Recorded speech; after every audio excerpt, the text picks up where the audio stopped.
liyamyolisa futhi phakamisani igama likaJesu Msindisi owafa usevukile ngosuku lwesithathu.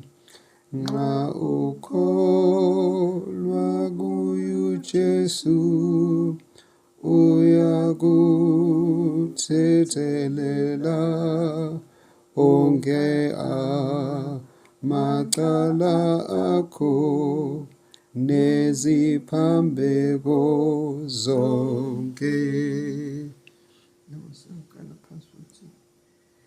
Ningukukhanya kwelizwe, isibane selizwe, umuzi ongesitheke owakhiwe ntabeni, asokhelwa isibane sifakwe esitsheni, sihlonywa othini lwaso, sikhanyisele bonke.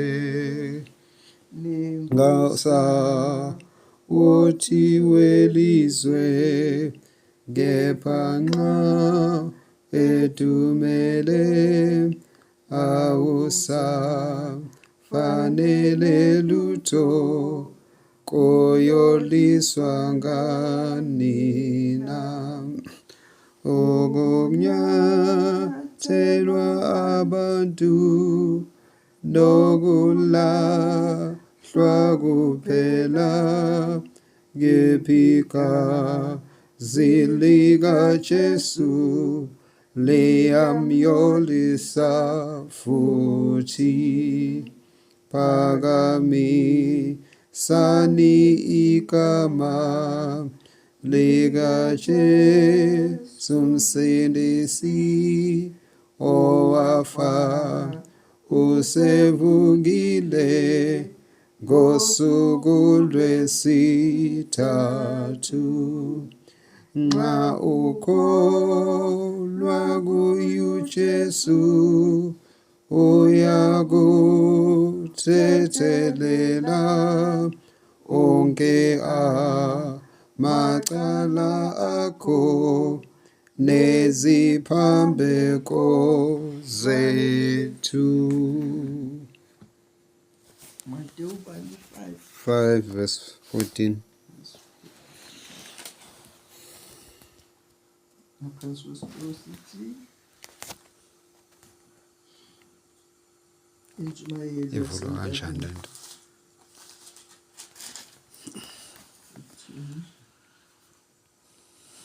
Matthew 5 verse 14. Kodwa ngoba ikhuluma ngoSawuli nayo yonke into wasicela lokhu sithi mina ningusawoti womhlaba, kepha uma usawoti edumele, ubusawoti buvuswa ngani na? Akasizi lutho kuphela ukulahlwa ngaphandle, anyathele ngabantu. Mina ningukukhanya kwezwe, umuso wakhe entabeni ungesitheke. Izwi ukuthi thina siwusawoti womhlaba.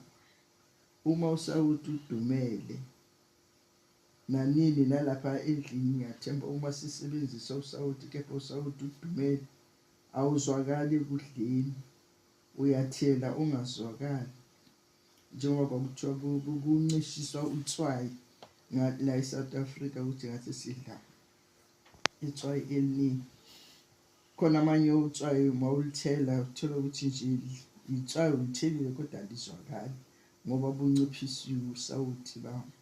Nakule Norox le mawuyifaka iNorox qobo la ayisenatswayi eliningi, kepha mawubheka kulanka amanye ama cubes asazwela itswayi eliningi. So manje utswayi uma edumele ubusawuthi buvuswa ngani, ayikho into engavusa utswayi ukuthi lizwe uze akasizi lutho ukulahlwa ngaphandle anyathelwe izinyawo. Okufana ukuthi nathi uma sidumele, uma impilo yethu inganabusawuti asisizi ngalutho ukuthi nje silahlwe ngaphandle sinyathelwe izinyawo. Akekho umuntu ongasilahla ngaphandle kwaJesu Kristu. Nguye onamandla okusilahla masidumele, futhi nguye onamandla okusivusa ubusawuti uma budumele kithi. Uthi kepha ukulahlwa ngaphandle anyathelwe ngabantu. Nina ningukukhanya kwezwe, umuzi owakhe entabeni ngesitheke.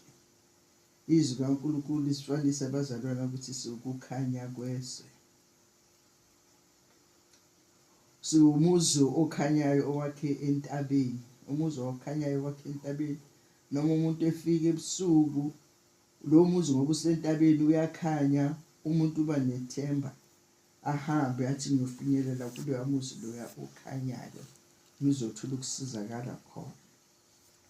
Nina ningukukhanya kwezwe, umuzi owakhe entabeni ngesitheke. So manje ukukhanya kwethu uma kungabonakali ezweni, kepha singabantwana bakaNkulunkulu, ukukhanya kwethu kungabonakali ezweni, abantu bazahamba kanjani bengaboni ukukhanya? Abantu bazaya kuphi khona bangakuboni ukukhanya kithi? Ngoba futhi sikhanye izwe lisazi ukuthi lo uwumntana kaNkulunkulu, lo akakwenzi lokhu.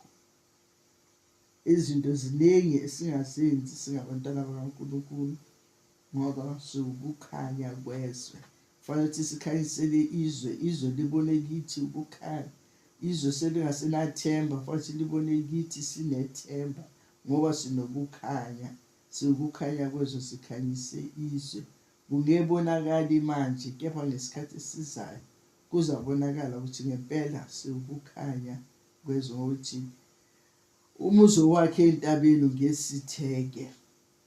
Ngoba masikuKristu noma sihamba esitradini singeke sizifihle, ngeke sifihleke ngoba izwe alisazi, nezinto zasezweni masezenzakala siyaxwaya ngoba asibo abezwe. Singabezwe ngoba sisemhlabeni, kodwa ngokwenyama, ngokomphefumulo asibona abantu bezwe.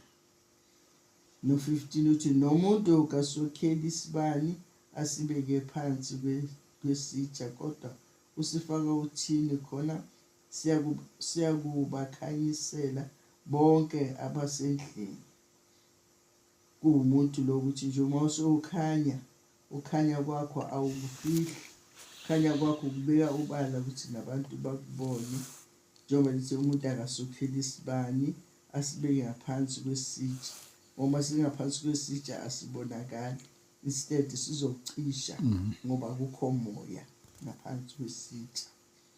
Kodwa usifaka uthini khona siyakukhanyisela bonke abasendlini. Usifaka uthini ukuba ugqame, ubonakale ukuthi wena uwumntana kaNkulunkulu.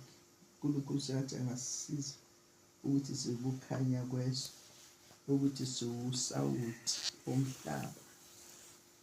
Umhlaba masewudumele udinga abantu bazokuyolisa ukuba umhlaba ulokhuzana, uzwakale kahle, umhlaba ube muhle, uyoliseke ube muhle.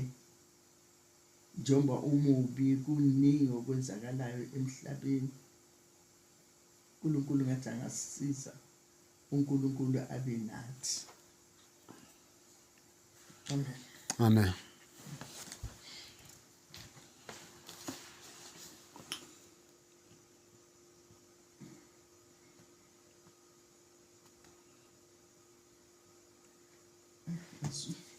Number 3 again. Sani igama likaJesu msindisi owafa usevukile ngosuku lwesithathu. Nxa ukholwa kuye uJesu, uyakuthethelela wonke amacala akho neziphambeko zonke.